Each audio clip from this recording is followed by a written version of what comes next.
नमस्कार। एडवोकेट अरविंद राह की सफलता में आपसे बात करते हुए दोस्तों, आज हम बात करेंगे कि एक युवा अधिवक्ता जब न्यायालय परिसर में प्रवेश तो उसे किन किन समस्याओं का सामना करना पड़ता है और उसमें क्या क्या गुण होने चाहिए एक सफल अधिवक्ता बनने के लिए या होने के लिए।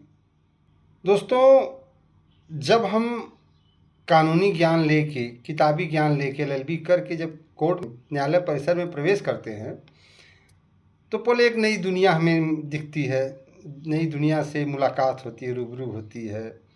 लेकिन आप सफल अधिवक्ता वहाँ जाके तभी होंगे जब आपको हमारी नज़र से 3 मुख्यतः बिंदुओं पर ध्यान देना होगा। वो 3 चीज़ें आपके पास अनिवार्यतः होनी चाहिए।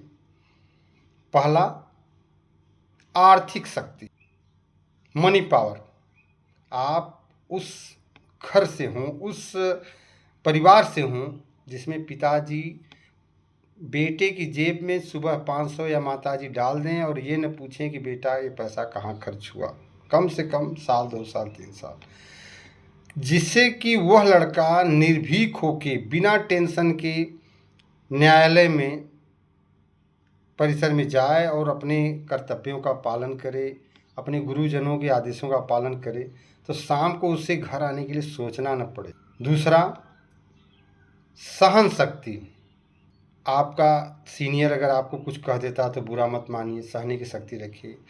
न्यायालय परिसर में अगर कोई अधिकारी कर्मचारी से कुछ हो जाती है बात तो उसको सहने की शक्ति रखिए। झुकना सीखिए। ज्ञान प्राप्त करने के लिए झुकना बहुत ज़रूरी है। और तीसरा है प्रेजेंट ऑफ माइंड, त्वरित जवाब। आपका सीनियर आपसे कुछ भी पूछे किसी बिंदु पर तो आप उसे तुरंत जवाब दे के खुश कर सकें।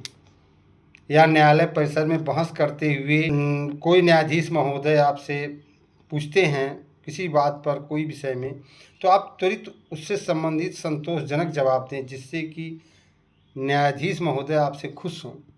यह एक सफल अधिवक्ता की पहचान है। वैसे तो कई टॉपिक हैं, जैसे आपका ड्रेस कोड कैसा होना चाहिए, आपका बोलचाल विनम्र होना चाहिए, आपका क्लाइंट के प्रति व्यवहार, समाज के प्रति व्यवहार, न्यायालय में उपस्थित सभी कर्मचारियों और न्यायाधीश के प्रति सम्मानजनक व्यवहार है, अपने सीनियर के प्रति आप बहुत विनम्र हों, अपने न्यायाधीश सीनियर के बहुत प्रिय हों। लेकिन 3 चीज़ें आपके अंदर हैं तो आप एक सफल अधिवक्ता हैं। आर्थिक शक्ति, सहन शक्ति और प्रेजेंट ऑफ माइंड। 3 चीज़ें अगर आप पास हैं तो धरती की कोई ताकत आपको सफल अधिवक्ता बनने से नहीं रोक सकती। ये मेरा दावा है। नमस्कार। लाइक और शेयर